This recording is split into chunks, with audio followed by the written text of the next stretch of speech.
বাংলাদেশ এখন অবৈধ প্রেম আর অবৈধ ভালোবাসার জোয়ারে ভাসতেছে। কি বলবো ভাই, বিশ্ববিদ্যালয়গুলিতে গেলে মাথা কিছু হয়ে যায়।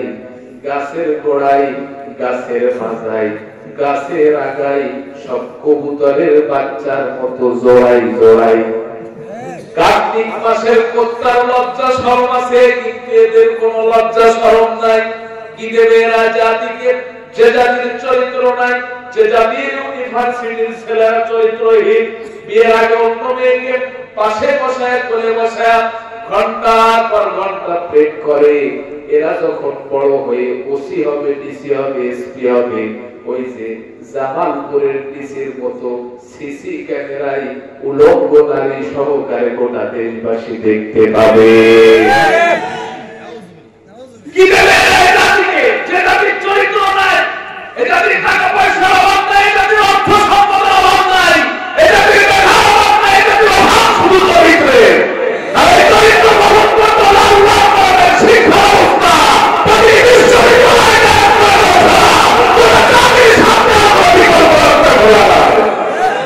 অবৈধ প্রেম আর অবৈধ ভালোবাসা। পিতা মাতা বিয়ে দিতে চাই পাই না, চাকরি না করে বিয়ে করবো না, বুঝতে হবে লাইফ ক্লিয়ার।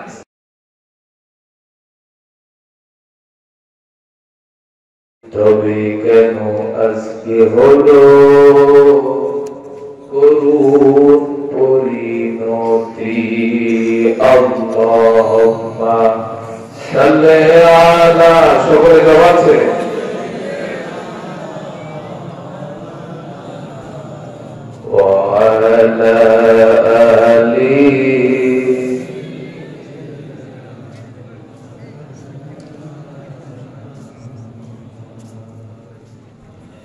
বাংলাদেশের ঐতিহ্যবাহী চুয়াডাঙ্গা জেলার আলমডাঙ্গা উপজেলার ওসমানপুর প্রাগপুর সিদ্দিকিয়া ফাজিল ডিগ্রি মাদ্রাসা কর্তৃক আয়োজিত 2 দিনব্যাপী তাফসীরুল কোরআন মাহফিলের আজকের প্রথম দিনের সম্মানিত সভাপতি বীর মুক্তিযোদ্ধা জনাব আব্দুল গনি এবং আজকের মাহফিলে আমার পূর্বে আলোচনা শুনিয়ে ধন্য করেছে জনাব হযরত মাওলানা জহুরুল ইসলাম আজিজি এবং আজকের মাহফিলে আরো আলোচনা শুনিয়ে ধন্য করেছেন হাফেজ মাওলানা হযরত আলী এবং আজকের মাহফিলের সম্মানিত প্রধান অতিথি জনাব মোহাম্মদ আইনাল হক সহ আমার স্টেজে বসা, আমার সম্মুখে বসা আমার উস্তাদ সমতুল্য আলেম ওলামা, দাড়িপাকা মুরব্বী কেরাম, যুবক সমবয়সী ভাইয়েরা, স্নেহ আদরের মায়া মমতাময় ছোট্ট ছোট্ট কচি কচি মাসুম বাচ্চারা, দূর দূরান্ত থেকে আগত, পদ্মার অন্তরালে লুকিয়ে থাকা আমার সতীশা আদুরি প্রাণ প্রিয় মা এবং বোনেরা, এবং আজকের মাহফিলটা যারা অর্থ দিয়ে, শ্রম দিয়ে, টাকা দিয়ে, পয়সা দিয়ে, মেধা দিয়ে আমাদেরকে উপহার দিলেন, ইন্তেজামিয়া কমিটির সেই সমস্ত ভাইয়েরা, সকলকে আমার আলোচনার শুরুতেই অন্তরের অন্তরস্থল থেকে সালাম ও মোবারকবাদ জানাই। আসসালামু আলাইকুম ওয়া রাহমাতুল্লাহি ওয়া বারাকাতুহু।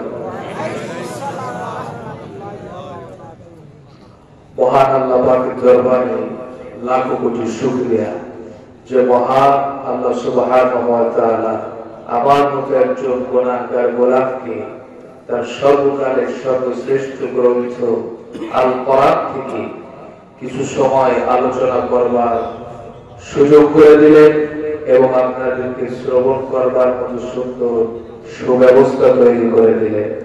এজন্য আলোচনার শুরুতেই সেই মহান আল্লাহ পাকের দরবারে হৃদয়ের সবটুকু আবেগ, অনুভূতি, স্নেহ, ভালোবাসা উজাড় করে, কৃপণতা না করে সকলে একসঙ্গে কণ্ঠ মিলিয়ে জবান ছেড়ে শুকরিয়া আদায় করি।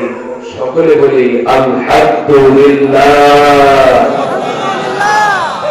দরুদ আর সালাম পাঠ করি রাসূলের শানে, সকলে বলি সাল্লাল্লাহু আলাইহি ওয়াসাল্লাম।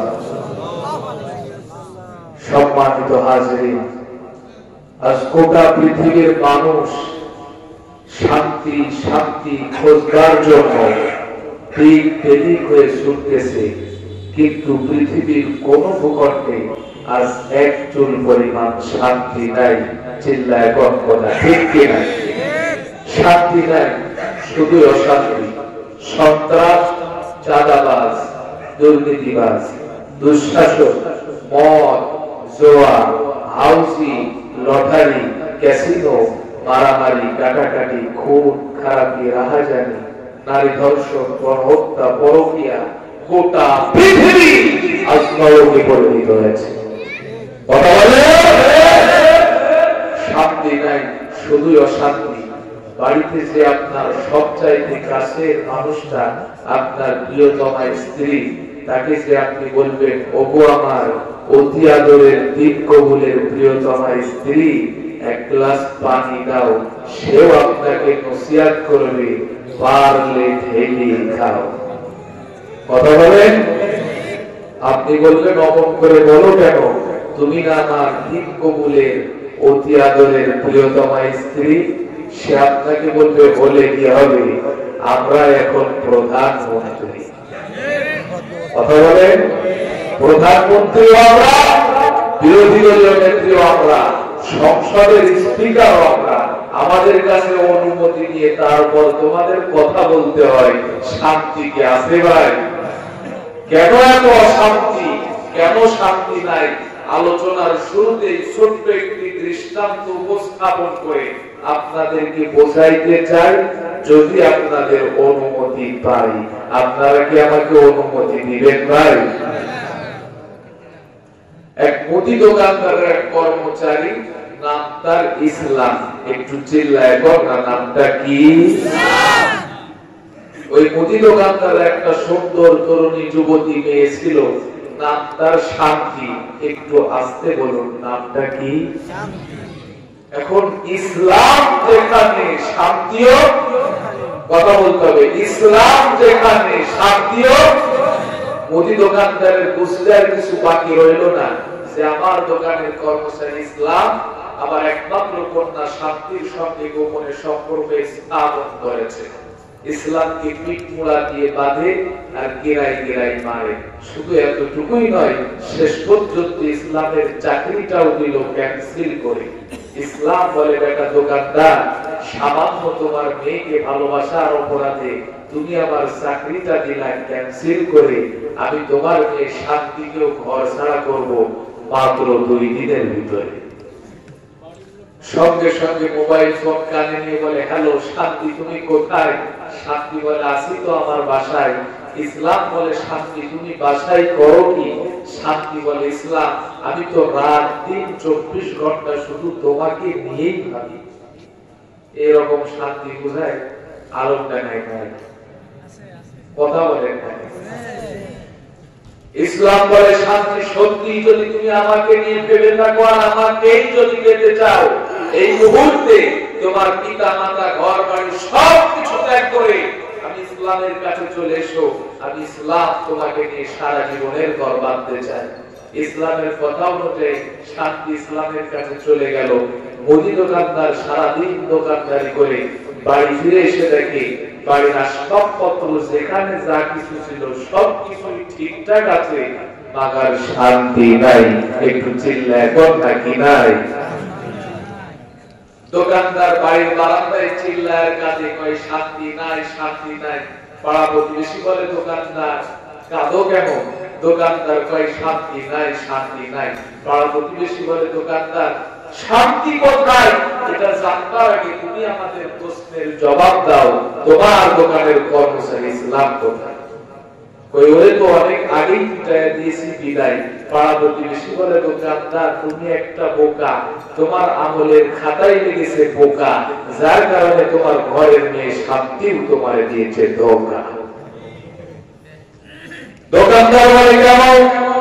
প্রতিবেশী বলে তুমি একটা মুদি দোকানদার, দোকানের এত জিনিসপত্র, এত মালামালের হিসাব রাখতে পারো, এত হিসাব বোঝো, আর সামান্য এতটুকু হিসাব বোঝো না, যেখানে ইসলাম থাকে না ওইখানে শান্তি থাকার প্রশ্ন আসে না। ইসলাম শুধু আমাদের টুপিতে, দাড়িতে, পাঞ্জাবিতে আর টাঙ্গিতে, কিন্তু গোটা ভূখণ্ডের কোন নিয়ম কানুন, রীতিনীতি, বিধির বিধানের মধ্যে ইসলাম নয়। যে ভূখণ্ডের নিয়ম কানুন, রীতিনীতি আর বিধানের মধ্যে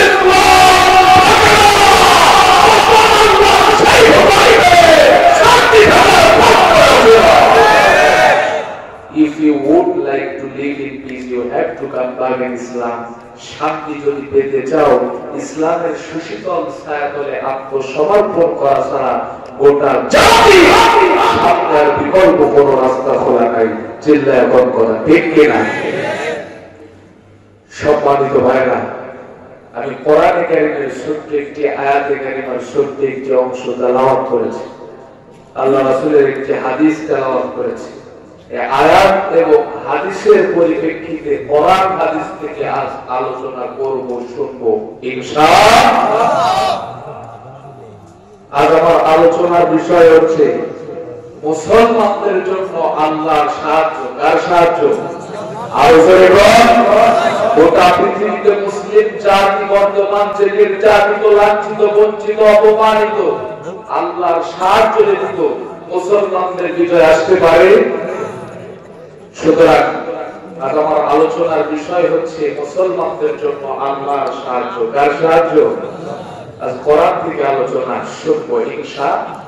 কারণ কোরআন থেকে আলোচনা করলে, শুনলে লাভ নাকি ক্ষতি? কম নাকি বেশি? আরো বলবেন আল্লাহ রাব্বুল আলামিন সূরা আনফাল 2 নম্বর আয়াতে কত সুন্দর চমৎকার করে জানিয়ে দিলেন। আল্লাহ তাআলা বলেন, وَإِذَا تُلِيَتْ عَلَيْهِمْ آيَاتُهُ زَادَتْهُمْ إِيمَانًا وَعَلَى رَبِّهِمْ يَتَوَكَّلُونَ। আল্লাহ কোরআন বলেন, وَإِذَا تُلِيَتْ عَلَيْهِمْ آيَاتُهُ, আমার ইমানদার বান্দাদের সম্মুখে যখন আমি আল্লাহর কোরআনের আয়াতগুলিকে প্রেজেন্ট করা হয়, উপস্থাপন করা হয়, আমার ইমানদার বান্দাগুলির কোরআনের আয়াত শোনার সঙ্গে সঙ্গে ঈমান বেড়ে যায়। ঈমান বাড়তে বাড়তে এমন পর্যায়ে চলে যায়, ঈমানের দাবি নিয়ে আমি আল্লাহর দিন সমাজের বুকে বাস্তবায়ন করার আন্দোলন করতে যে বাড়ি ছাড়তে প্রস্তুত হয়, রক্ত ঝরাতে প্রস্তুত হয়, হাসি মুখে ফাঁসির রশি গলায় ঝোলাতে রাজি হয়, কিন্তু বাতিলের কাছে মাথা নত করতে রাজি নয়।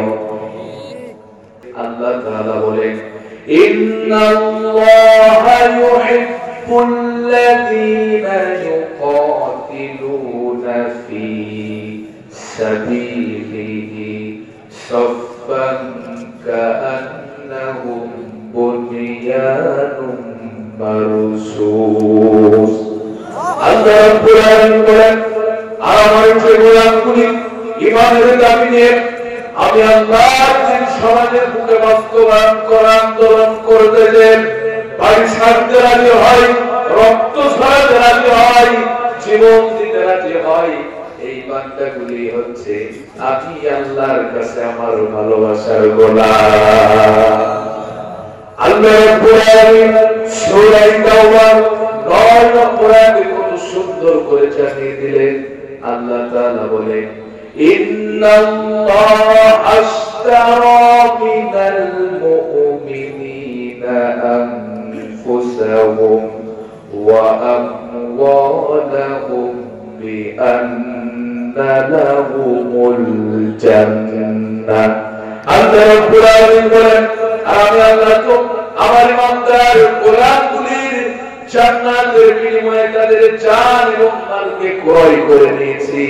আমি আল্লাহ তাআলা এই জান এবং মালের বিনিময়ে পরকালে তাদেরকে কল্যাণকামী করব।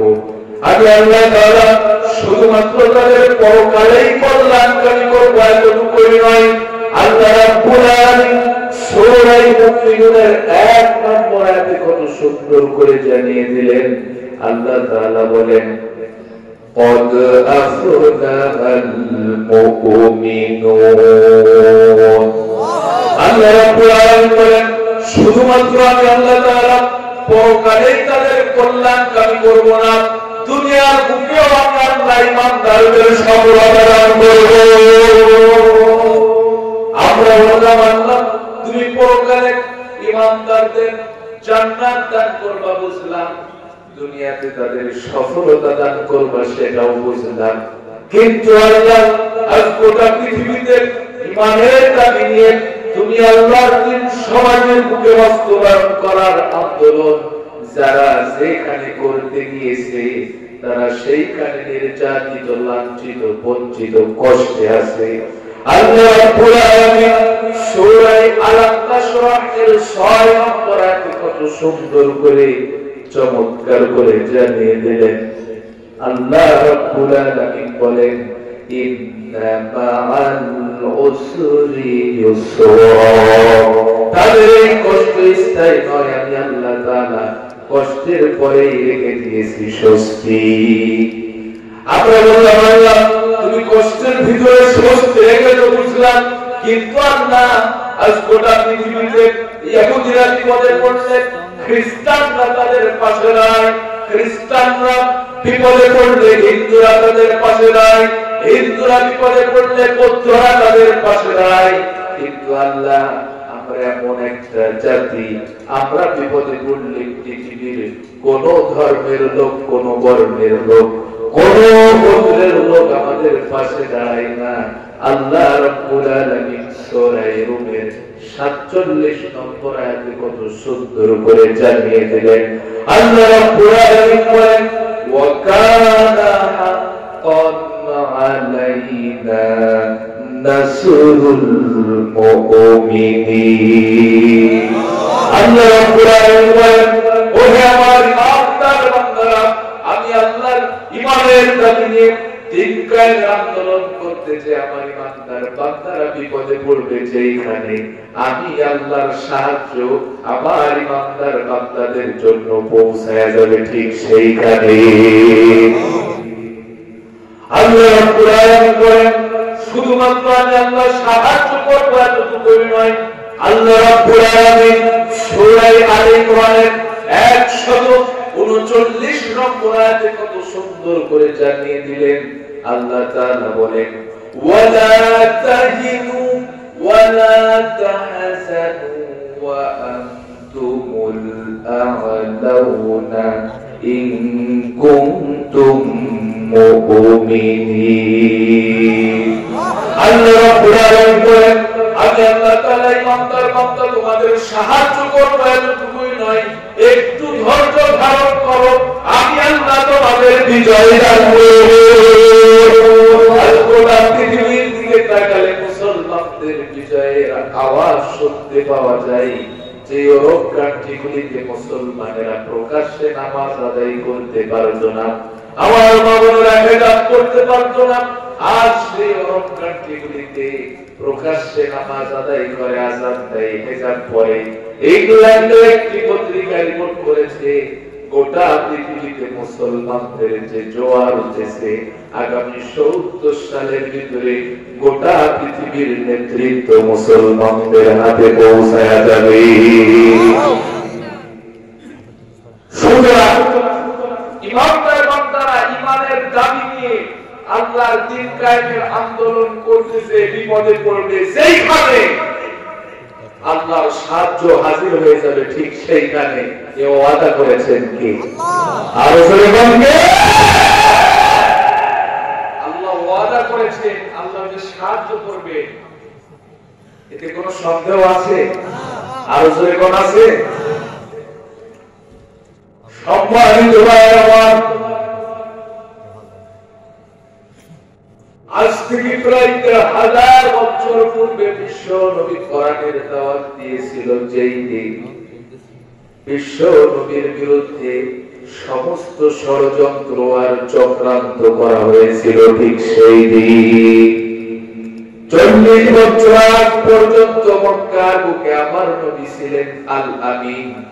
যখন এই কোরআনের দাওয়াত দিল, মক্কার মানুষেরা সেই একই নবীকে বানালো চরিত্রহীন। লক্ষ্য করে দেখা গেল যুগে যুগে আল্লাহর কোরআনের দাওয়াত দিয়েছে যারা, মিথ্যা ধর্ষণের মামলায় বছরকে বছর দিন আর রাত কারাগারের ভিতরে কাটিয়েছে ঠিক তারা। সম্মানিত মক্কার বুকে বিশ্বনবী এতটাই বিশ্বস্ত ছিলেন, মক্কার সমস্ত মানুষগুলিকে ডাক দিয়ে বললেন, বলো তো দেখি সূর্য কোন দিক থেকে উদিত হয় আর কোন দিকে অস্তে যায়? মক্কার সমস্ত মানুষগুলি সেদিন বলেছিল, কেন মুহাম্মদ, সূর্য তো পূর্ব দিক থেকে উদিত হয় আর পশ্চিমে অস্তে যায়। বিশ্বনবী বললেন, আমি মুহাম্মদ যদি বলি আগামী কাল থেকে সূর্য পশ্চিম দিগন্ত থেকে উদিত হবে আর পূর্বে অস্তে যাবে, তোমরা কি তা বিশ্বাস করবে? মক্কার সমস্ত মানুষগুলি সেদিন এক বাক্যে বলেছিল, মুহাম্মদ, সূর্য ওঠে যেই দিক আর ডুবে যেই দিক, তোমার নাম আল আমিন, তুমি যেইটাই বলবা সেইটাই সঠিক। সুবহানাল্লাহ। বিশ্বনবী বললেন, তাই যদি হয় তাহলে শুনে রাখো, ইন্নী রাসূলুল্লাহি ইলাইকুম জামিআ, আমি তোমাদের মাঝে রাসূল হিসেবে এসেছি। অতএব দেব-দেবীর মূর্তি পূজা ত্যাগ করো, এক আল্লাহর গোলামি আর দাসত্ব করো। লক্ষ্য করে দেখা গেল এ কোরআন নাযিল হওয়ার পূর্বে বিশ্ব নবীকে আল আমিন উপাধি দিয়েছিল যারা, এ কোরআন নাযিল হওয়ার পর বিশ্ব নবীকে হত্যা করবার জন্য সমস্ত ষড়যন্ত্র আর চক্রান্ত করেছিল ঠিক তারা। সম্মানিত ভাইরা, বলেন তো দেখি আল্লাহর নবী কার কথা বলেন? আর জোরে কোন কার কথা? বায়াতিকু আনিল হাওয়া ইন হুয়া ইল্লা ওয়াহয়ুন ইউহা। আমার নবী মন গড়া কোনো কথা বলে না, আমি আল্লাহ শিখাইছি যাহা আমার নবী প্রচার করে তাহা। এই কোরআন প্রচার করার অপরাধে সেদিন বিশ্ব নবীর বিরুদ্ধে ষড়যন্ত্র আর চক্রান্ত করা হয়েছিল। আমার নবীকে 3.5 বছর শিয়াবে আবুলালিদের মধ্যে জেল খাটিয়েছিল। তায়েফের ময়দানে আমার নবীর শরীর থেকে রক্ত ঝরিয়েছিল। সুতরাং আজও গোটা পৃথিবীতে যে আলেমরা কোরআনের হক আদায় করে কথা বলবে, তাদের শরীর থেকেও রক্ত ঝরবে, এটাই স্বাভাবিক ব্যাপার। কারণ আমাদের বর্তমান বিশ্বব্যাপী রক্তের চাইতে দাবি নয়, ঠিক কিনা? আমাদের বর্তমান সাহাবায়ে কেরামের রক্তের চাইতে দাবি নয়। সুতরাং যেটুকু আমি করেছি এটুকু একটা নাশা নয়, যেটাই আমি রেখেছি এটাই একটা নাশা নয়, যে কোরআন আমি পেয়েছি কোনো একটা নাশা নয়। এবং পর্যন্ত আসতে বিশ্ব নবীকে 3.5 বছর শিয়ারা উমাইয়ার মধ্যে জেল খাটতে হয়েছে। আমার নবী বিগতের সালাম লাগামতাকে ছাগলের মতো পরীক্ষা করেছে। অসংখ্য সাহাবা কবরের ময়দানে, কন্দকের ময়দানে শরীরের রক্তগুলো উড়িয়ে ফেলেছে। সুতরাং কাঁদওয়ালের মাঝখানে ঘুরে গিয়ে ইসলাম কায়েম হয় নাই। রক্ত আর শাহাদাতের টুকরা দিয়ে ইসলাম কায়েম হয়েছে। সম্মানিত আমার ধর্মীয় সুস্থ হয়েছে, রক্তের প্রয়োজন। ও নেগেটিভ ব্লাড, বড় মারাত্মক রক্ত ভাই। কোথায় রক্ত পাওয়া যায়? খুঁজতে খুঁজতে কৃপণের কাছে যাই। কৃপণকে ডাক দিয়ে বলে, ভাই তোমাকে যে রক্ত দিতে হয়।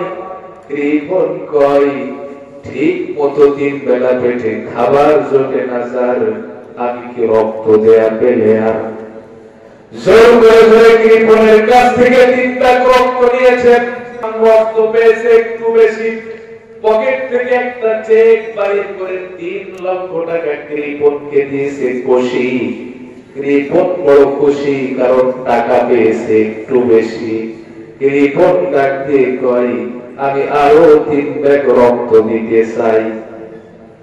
মানুষ করে রাখবে না এখন, কিন্তু রাখবে যখন তোমাকে টেলিফোন করে ডাকা হবে ঠিক তখন। 1 মাস পর টেলিফোন করে বলে রক্ত দরকার। কৃপণ আমি এখনই আসতেছি স্যার। রক্ত নেওয়ার পরে ধনী মানুষ পকেট থেকে 5টা 2 টাকার নোট বাহির করে দিয়েছে, তার মধ্যে 3টাই ছেঁড়া। টাকাটা পাওয়ার সঙ্গে সঙ্গে কৃপণের মেজাজ বড় চড়া। কৃপণ কইয়া ফয়সালা করো, 1 মাস পূর্বে 3 ভাগ রক্তের জন্য দিলে 3 লক্ষ টাকা, আর এখন মাত্র 5টা 2 টাকার নোট, তার মধ্যে 3টাই ছেঁড়া। ধনী মানুষ কৃপণের মাথায় হাত বলে আর কই, ভাই রাগ করিস না, মন খারাপ করিস না। 1 মাস পূর্বে আমি ছিলাম ধনী, আমার রক্ত ছিল ধনী। তুই কৃপণ, খারাপ, তোর রক্ত খারাপ। তোর রক্ত যেদিন থেকে আমার শরীরের ভিতরে প্রবেশ করেছে, সেই দিন থেকে আমিও কৃপণ হয়ে গেছি। তোর রক্ত যেদিন থেকে আমার শরীরের ভিতরে প্রবেশ করেছে, সেই দিন থেকে আমিও কৃপণ হয়ে গেছি। হাসির খোরাক দেওয়ার জন্য বলি নাই। ফেরাউন নির্যাতন করেছিল মুসা আলাইহিস সালামের উপর, নমরুদ নির্যাতন করেছিল গোটা মুসলিম জাতিকে, ইব্রাহিম আলাইহিস সালামের উপর, আবু জাহেল নির্যাতন করেছিল আমার আপনার পরিবার গোটা বিশ্বের উপর। জুলাইখা ফেরাউন নমরুদ আবু জাহেলের রক্ত দ্বারা শরীরে প্রবেশ করেছে। গোটা পৃথিবীতে আল্লাহ মুসলমানদের উপর নির্যাতন শুরু করেছে।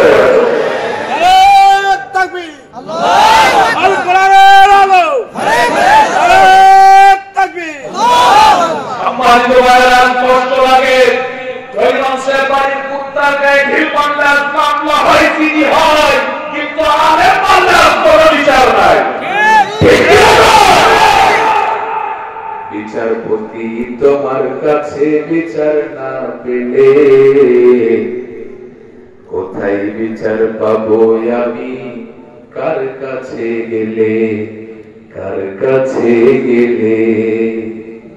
মানুষের সুবিধে বিচার বন্দি টাকার ফাঁদে, কোর্ট কাছারির দ্বারে দ্বারে সুবিচারের বাড়ি কান্দে। ঠিক আছে, কত দোষীরা যে কি ছাড়া পেয়ে যায়, কত দোষীরা যে কি ছাড়া পেয়ে যায়, নির্দোষীরাই জেলে। কোথায় বিচার পাবো আমি, কার কাছে গেলে, কার কাছে গেলে। বিচারপতি তোমার কাছে বিচার না পেলে কোথায় বিচার পাবো আমি, কার কাছে গেলে, কার কাছে গেলে। ঠিক আছে, কষ্ট পাচ্ছেন ভাইরা? রাগ করছে, মন খারাপ করছে? সম্মানিত আমার, যে নবীর চেহারা দেখে মানুষ কালেমা পড়ে মুসলমান হয়েছিল, সেই নবীকে তারা বিভিন্ন ভাবে নির্যাতন করেছিল। হজের মৌসুমে খানায় কাবার চত্বরে বিশ্ব নবী কোরআন তেলাওয়াত করেছেন। আগন্তুক হাজীদেরকে লক্ষ্য করে ডাক দিয়ে বলছেন, খবরদার তার কাছে যেও না একবার, সে একটা মাজনুন, সে একটা পাগল। লোকে বলল পাগল যদি হবে, পরনে থাকবে চট, চুলগুলো থাকবে এলোমেলো, কিংবা মাথায় থাকবে জ্বর। এ কোন আশ্চর্য ধরনের পাগল! আর পাগলের চেহারা যে এত সুন্দর হয়, জীবনে তো কোনোদিন দেখি নাই। মুহাম্মদ বিল লিসানিন আরাবিয়্যুম মুবিন, বিশ্বনবীর প্রাণোজ্জ্বল ভাষায় অসাধারণ কণ্ঠে কোরআন তেলাওয়াত শুনে আগন্তুক হাজীরা জায়গায় দাঁড়িয়ে তাদের ধর্মের মুখে লাথি মেরে কালেমা পড়ে মুসলমান হয়েছিল। বন্ধুরা আমার, যে নবীর চেহারা দেখে মানুষ কালেমা পড়ে মুসলমান হয়েছিল, যে নবীর কণ্ঠে কোরআন তেলাওয়াত শুনে বিধর্মীরা তাদের ধর্মের মুকেলা দ্বীন ইসলাম কবুল করেছিল, সেই নবীকে যদি কারাগারে যেতে হয়, আজও গোটা পৃথিবীতে যে আলেমরা কোরআন দিয়ে কথা বলবে তাদের জন্য কারাগারের কুঠুরিগুলি খুলে দেওয়া হবে। এটাই স্বাভাবিক ব্যাপার, স্বাভাবিক নয়। সম্মানিত ভাইরা, বিশ্বনবীর বিরুদ্ধে অবৈধ ট্রাইব্যুনাল গঠন করা হলো। অবৈধ ট্রাইব্যুনালের পিছনে ১৪টি গোত্র নেতৃত্ব দিল। একেবারে খাপের খাপ মুনতাজের বাপ। মিলে গেলে বুঝবেন কতটা লোকসান আর কতটা লাভ। সাধারণ বিচারপতি নয়, আমাদের মতো অন্য দেশ থেকে রায় ধার করে লেখা বিচারপতি নয়। ইতিহাস সাক্ষী দেয় খুবই অভিজ্ঞ বিচারপতি তারা ছিলেন। বিচারের মধ্যে একটি শব্দ উচ্চারণ করেছে, দ্বিতীয়বার আর সেই শব্দটি উচ্চারণ করে নাই। বিশ্ব নবীর বিরুদ্ধে তারা দিল অবৈধ রায়। আল্লাহ রাব্বুল আলামিন ডাক দিয়ে কয়, জিবরাইল, ও জিবরাইল, আর করিস না দেরি, চলে যা তাড়াতাড়ি। ওরা আমার নবীর বিরুদ্ধে অবৈধ বিচার ব্যবস্থা প্রতিষ্ঠিত করে অবৈধ রায় দিতে চাই। আমি আল্লাহ রাব্বুল আলামিন ওদের রায় দেওয়ার আগেই স্কাইপ সংলাপ করে আমার নবীর কাছে রায়টা পাশ করে দিতে চাই। আল্লাহ রাব্বুল আলামিন রায়টা পাশ করে দিলেন। ওয়া ইয ইয়ামকুরু বিকাল্লাযীনা কাফারু লিয়ুসবিতুকা আও ইয়াকতুলুকা আও ইয়াখরুজুকা ওয়া ইয়ামকুরুনা ওয়া ইয়ামকুরুল্লাহ ওয়াল্লাহু খায়রুল মাকিরিন। আল্লাহ রাব্বুল আলামিন রায়টা পাশ করে দিলেন। আল্লাহ রাখতে কয়, হাবিব, আপনার বিরুদ্ধে অবৈধ বিচার ব্যবস্থা প্রতিষ্ঠিত করতে চাই। তিন ধরনের রায় আপনার বিরুদ্ধে তারা দিতে চাই। এক নম্বর, লিউসবিতুকা, আপনার বিরুদ্ধে তারা গ্রেফতারি পরোয়ানা জারি করতে চাই। আল্লাহ নবী রাখতে কয়, আল্লাহ, এটা কোন গ্রাউন্ডের মামলা? আমি তো কোনো অপরাধ করি নাই। আল্লাহ ডাকতে কয়, হাবিব, অপরাধের দরকার নাই, ওদের কাছে মামলার কোনো অভাব নাই। জোরে জোরে কোন কথা ঠিক কিনা ভাই? হাজী সাহেব কবরে মামলা হয় বাংলায়, হাজী সাহেব কবরে মামলা হয় উপরে। চাষি আম্মা থানায় যে ডাকতে কয়, ওসি সাহেব, ও ওসি সাহেব, বুড়োর সঙ্গে আমার এতটাই ভাব, এতটা মহাব্বত বুড়োর সঙ্গে আমার ছিল। 10 বছরে 10টি সন্তান জন্ম দিল। 3 বছর আগে বুড়া মারা গেল। সেই বুড়াকে আপনি উঠে ককটেল মারার মামলা খেল। ও ককটেল মারার সময় পেল, আর আমার সঙ্গে একটু দেখা করার সময় হইল না। আল্লাহ রাখতে কয়, হাবিব, আপনার বিরুদ্ধে 3 ধরনের রায় দিতে চায়। এক নম্বর, লিউসবিতুকা, আপনার বিরুদ্ধে তারা গ্রেফতারি পরোয়ানা জারি করতে চাই। আও ইয়াকতুলুকা, 2 নম্বর, আপনাকে হত্যা করতে চাই। 3 নম্বর, আপনার নাগরিকত্ব ক্যান্সেল করতে চাই। আল্লাহ নবী ডাকতে কয়, আল্লাহ, এখন কি হবে আমার আল্লাহ? আল্লাহ ডাকতে কয়, হাবিব, টেনশন করবেন না, চিন্তা করবেন না, আমার নাম আল্লাহ, আমার সঙ্গে দেয় যারা পাল্লা, আমি রাখি না তাদের ঘাড়ের কল্লা। একটু জোরে জোরে কন্যা সুবহানাল্লাহ। আল্লাহর সঙ্গে পাল্লা দিয়েছে যারা, কল্লা হারিয়েছে তারা, ঠিক কিনা কন? ফেরাউন পাল্লা দিয়েছিল, কল্লা নাই। নমরুদ পাল্লা দিয়েছিল, কল্লা নাই। আবু জেহেল পাল্লা দিয়েছিল, কল্লা নাই। অতীতে আল্লাহর বিরুদ্ধে পাল্লা দিয়েছে যারা, কল্লা হারিয়েছে তারা। বর্তমানেও পাল্লা দিচ্ছে যারা, ভবিষ্যতে দেহ থাকবে কিন্তু কল্লা খুঁজে পাবে না তারা। সম্মানিত ভাইরা আমার, আল্লাহ তো গোটা পৃথিবীতে আলেম ওলামা মুসলিম জাতি নির্যাতিত, কিন্তু এই নির্যাতন স্থায়ী নয় ঘোষণা দিয়েছেন কে? আর কে? দৃষ্টান্ত দিতে যে বলি, এক গোয়ালের মধ্যে 2 বন্ধু বাস করে, একটা হলো ছাগলের বাচ্চা, একটা গাধার বাচ্চা। মালিক ছাগলের বাচ্চারে ভালো মন্দ খাইতে দেয়, চিরুনি দিয়ে গা হাসিয়ে দেয়, কষ্ট সাবান দিয়ে গোসল করাই, শিঙের আগায় খাঁটি সরিষার তেল মাখাই, কিন্তু গাধায় ঠিক মতো খাইতেই দেয় না। গাধা একদিন মনের দুঃখে বলে, বন্ধু ছাগল, একই গোয়ালের মধ্যে দুই বন্ধু বাস করি, মালিক তোমারে ভালো মন্দ খাইতে দেয়, কষ্ট সাবান দিয়ে গোসল করাই, শিঙের আগায় খাঁটি সরিষার তেল মাখাই, কিন্তু আমারে তো ঠিক মতো খাইতেই দেয় না। ছাগল তখন মুস্কি মুস্কি হাসে আর বলে, এই বেটা তোর নাম কি? কয় আমার নাম গাধা। তোর বাবার নাম কি? কয় আমার বাবার নাম মস্ত বড় গাধা। ছাগল তখন মুস্কি মুস্কি হাসে আর বলে, এই জন্যই তো মালিক তোরে ঠিক মতো খাইতেই দেয় না। গাধা মনের দুঃখে দিন কাটায়। কিছুদিন পর গাধা বিষয়টা বুঝতে পায়। গাধা তখন ছাগলকে ডাক দিয়ে বলে, ছাগল ভাই, জানো কি এই জন্য মালিক তোমারে ভালো মন্দ খাইতে দেয়, কষ্ট সাবান দিয়ে গোসল করায়, চিরুনি দিয়ে গা হাসিয়ে দেয়? জানো কি বন্ধু ছাগল? পশ্চিম দিগন্তে তাকিয়ে দেখো কোরবানির চাঁদ উদিত হয়েছে। ঠিক কি না?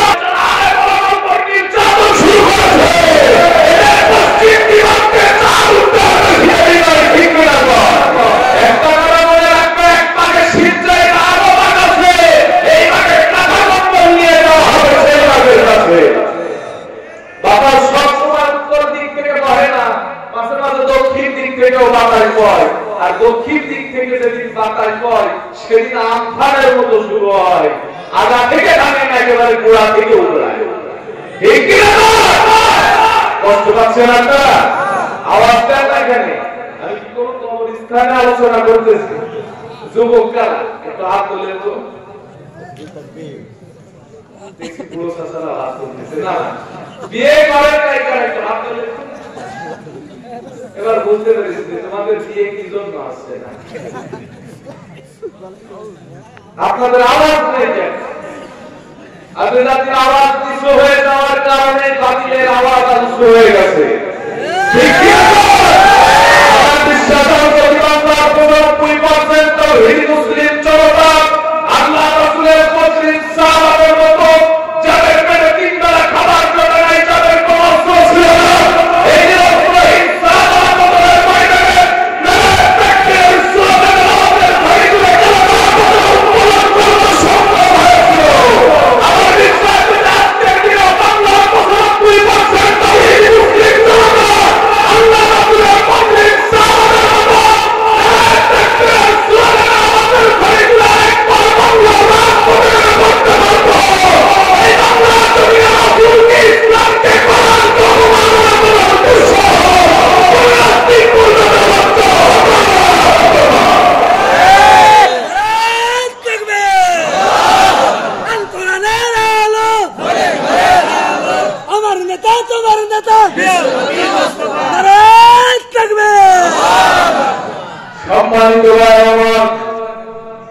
বিশ্বনবীর বিরুদ্ধে অবৈধ ট্রাইব্যুনাল গঠন করা হলো। একজন সংসদ সদস্য দাঁড়ায় বলল, বাপ দাদার 14 গোষ্ঠীর ধর্মের মুখে আগুন জ্বালায় দিল, কি এক নতুন ধর্মের স্লোগান শুরু করলো। অতএব মুহাম্মাদের বিরুদ্ধে হবে একটাই রায়, মুহাম্মাদের বিরুদ্ধে হবে একটাই রায়, মুহাম্মাদকে গ্রেফতারি পরোয়ানা জারি করতে চাই। আরেকজন সদস্য দাঁড়ায় বলল, খবরদার মাননীয় স্পিকার, এই সিদ্ধান্ত নেওয়া যাবে না। একবার মুহাম্মাদের বিরুদ্ধে গ্রেফতারি পরোয়ানা জারি করে কারাগারের ভিতরে রাখবেন, যখন কারাগারের সব কয়েদি কালেমা পড়ে মুসলমান হয়ে যাবে, ঠিক তখন এরা বড় মারাত্মক ভাইরাস, এরা করোনা ভাইরাসের চাইতেও ভয়ঙ্কর। এদের সংস্পর্শে যারা যায়, মার্ডার মামলার আসামি 3 দিন পর রাত 3টায় তাহাজ্জুদের জন্য দাঁড়ায়। জোরে জোরে কথা ঠিক কিনা ভাই? অতএব মাননীয় স্পিকারের সিদ্ধান্ত নেওয়া যাবে না। আরেকজন সংসদ সদস্য দাঁড়ায় বলল, মাননীয় স্পিকার, এই মুহূর্তে মুহাম্মাদের নাগরিকত্ব ক্যান্সেল করা দরকার। আরেকজন সদস্য দাঁড়ায় বলল, খবরদার মাননীয় স্পিকার, এই ভুল সিদ্ধান্ত নেওয়া যাবে না। বারবার মুহাম্মাদের নাগরিকত্ব ক্যান্সেল করে পাঠায়া দিবেন যেই দেশে, এমপি মন্ত্রী সহ সকলে কালেমা পড়ে মুসলমান হবে সেই দেশে, ওই দেশের গোলাবারুদ নিয়ে আমাদের দেশে হামলা করবে, আবু যাবে, সালাও যাবে, কাঁদতে কাঁদতে চোখও যাবে। অতএব মাননীয় স্পিকার, এই ভুল সিদ্ধান্ত নেওয়া যাবে না। বারবার বিশ্বনবীর জানের দুশমন আবু জেহেল দাঁড়ায় গেল, কিয়ামত নরক কথা বলল, বাপ দাদার 14 গোষ্ঠীর ধর্মের মুখে আগুন জ্বালায় দিল, কিয়ামত ধর্মের স্লোগান শুরু করলো। অতএব মুহাম্মাদের বিরুদ্ধে হবে একটাই রায়, মুহাম্মাদকে মৃত্যুদণ্ড দিতে চাই। আবু জেহেল যখন দারুন নাদওয়া অবৈধ ট্রাইব্যুনালে দাঁড়িয়ে অগ্নিছড়া বক্তব্য দিলেন, সংসদের সমস্ত সদস্যগুলি টেবিল চাপিয়ে চাপিয়ে আবু জেহেলের বক্তব্যকে সমর্থন জানালেন। বন্ধুরা আমার, সেদিন এই কোরআনের আইন চাওয়ার অপরাধে বিশ্ব নবীর বিরুদ্ধে মৃত্যুদণ্ডের রায় এসেছিল। যুগে যুগে নবীর যে উম্মতের বিরুদ্ধে এই 3 ধরনের রায় আসে, বুঝবেন তারাই কেবলমাত্র খাঁটি নবীর উম্মতের পথে আছে। আল্লাহর একদিন কয়, হাবিব টেনশন করবেন না, হাতের মধ্যে নেন এক মুষ্টি বালু, হাতটা করেন ঢালু, দিবেন একটা ফু, হাতের মধ্যে এক মুষ্টি বালু নিয়ে হাতটা ঢাল করে ফু দেওয়ার দায়িত্ব আপনার। কাফেরদের চোখের ভিতরে বালু ঢোকায়া চোখ চুলকানোর ফাঁকে নিরাপদে বাহির করে মদিনার প্রেসিডেন্ট বানায়া দেওয়ার দায়িত্ব আমি আল্লাহ। বিশ্বনবী ছিলেন মদিনার প্রেসিডেন্ট, বিশ্বনবী ছিলেন রাষ্ট্রনায়ক, বিশ্বনবী ছিলেন রাজনীতির মডেল, বিশ্বনবী ছিলেন প্রধানমন্ত্রী। আর আমার দেশে কিছু কাজ করলাম আর কিছু পার্টি নেতা মসজিদের মেম্বারে আর মাহফিলের মঞ্চে ফতোয়া দেয়, মসজিদে মাদ্রাসায় রাজনীতি হারাম। কথা বলে নাকি এলাকায় নাই? রাজনীতির মডেল কে? আরো জোরে বলেন কে? এই রাজনীতি শিখায়েছেন কে? আল্লাহ। চিল্লায় কর, রাজনীতির অর্ডার দিয়েছেন কে? আল্লাহ অর্ডার দিয়েছে, আর আমার আপনার রাসূল সেটা বাস্তবায়ন করেছে। সুতরাং রাজনীতির কথা যদি কোরআনে বলে থাকে আমার আল্লাহ, সেই ইসলামী রাজনীতির কথা বলতেছে, গোটা বিশ্বাস মায়ের খাই কেন মোল্লা? কথা যদি বলা আল্লাহ গোটা বিশ্বে মায়ের খাই কেন মোল্লা? সুতরাং যদি আল্লাহ দেওয়ার প্রয়োজন হয়, আর যদি মানতে দেওয়ার প্রয়োজন হয়, আর যদি খুশির কাজে ছড়াবার প্রয়োজন হয়, কোন দাড়িওয়ালা টুপিওয়ালা পাগড়িওয়ালা পাঞ্জাবিওয়ালা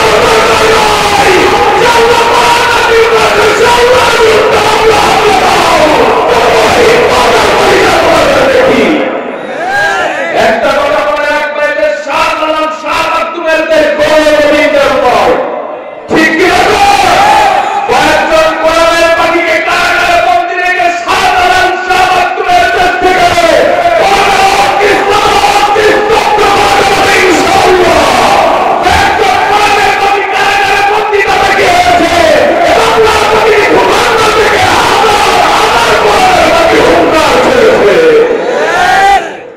বাংলার সবুজ ভূখণ্ডে কোরআনের পতাকা দুলবে, আবার নতুন করে কোরআনের পাখি কোরআনের কথাগুলো বলবে, কোরআনের কথাগুলো বলবে।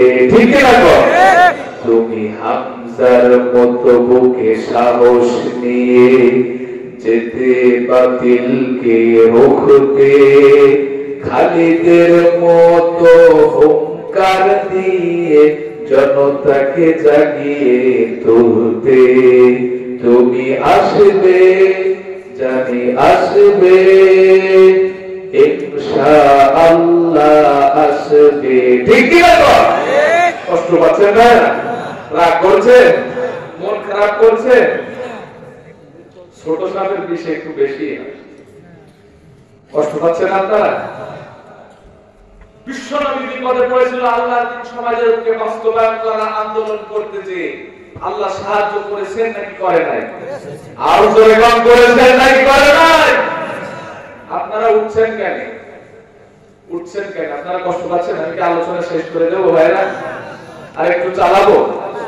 কোরআনের মজলিস থেকে যারা ওঠে, যাদের ভিতরে বিন্দু পরিমাণ ঈমান আছে, আল্লাহর ভয় আছে, যেখানে কোরআনের কথা হয়, কিভাবে ওঠে? বিশ্বনবী যখন কোরআনের আলোচনা করত, সাহাবারা থরথর করে কাঁপত। কোরআনের মজলিস থেকে উঠে যাচ্ছে, একটু লজ্জা করছে না? আল্লাহ আমাদের সকলকে হেদায়েত দান করুন। সকলে বলি আমিন। আর জোরে বল আমিন। তাহলে বিশ্বনবী বিপদে পড়েছিল, আল্লাহ তাআলা ওয়াকানা হাক্কান আলাইনা নাসরুল মুমিনিন, আল্লাহ সাহায্য করার ওয়াদা করেছিল। আল্লাহ সাহায্য করেছিল নাকি করে নাই? আর জোরে বল করেছিল নাকি করে নাই? শুধুমাত্র আল্লাহ রাব্বুল আলামিন বিশ্বনবীকে সাহায্য করেন নাই। সম্মানিত ভাইরা,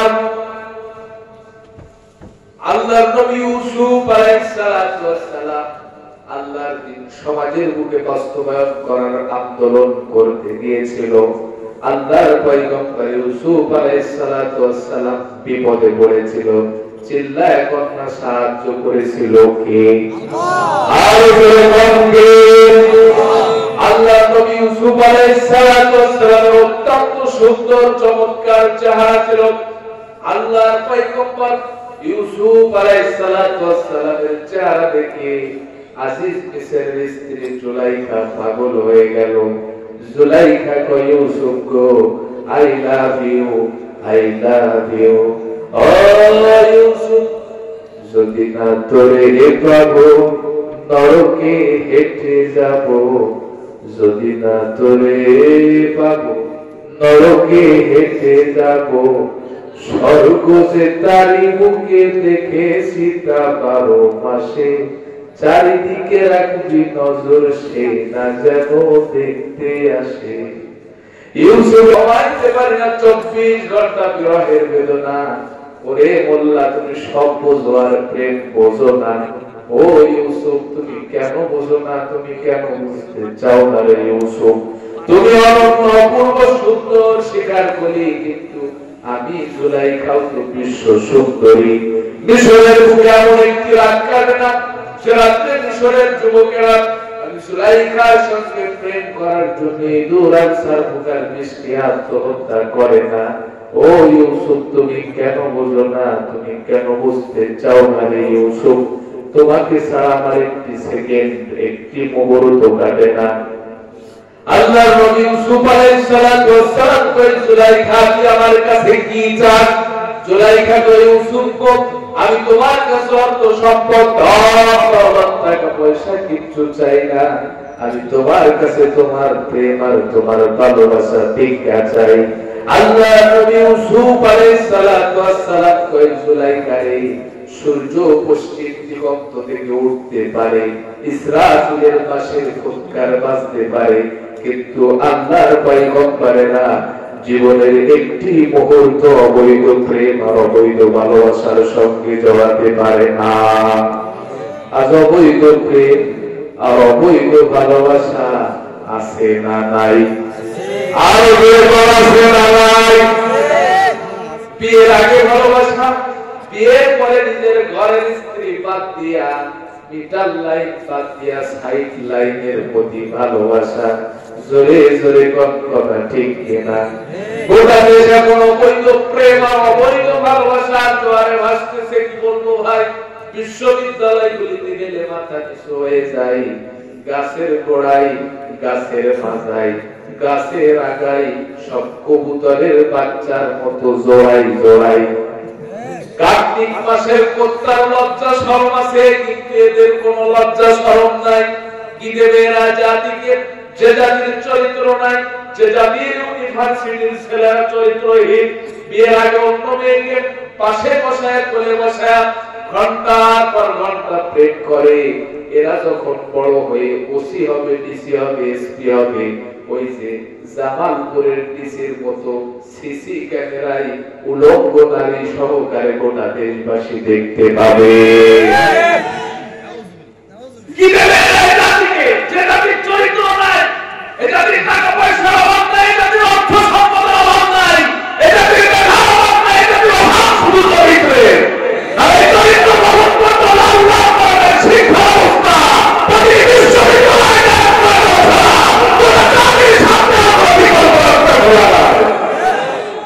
অবৈধ প্রেম আর অবৈধ ভালোবাসা। পিতা মাতা বিয়ে দিতে চাই, পাই না, চাকরি না করে বিয়ে করবো না, বুঝতে হবে লাইফ ক্লিয়ার, জ্ঞান দিয়ে করতে চাই।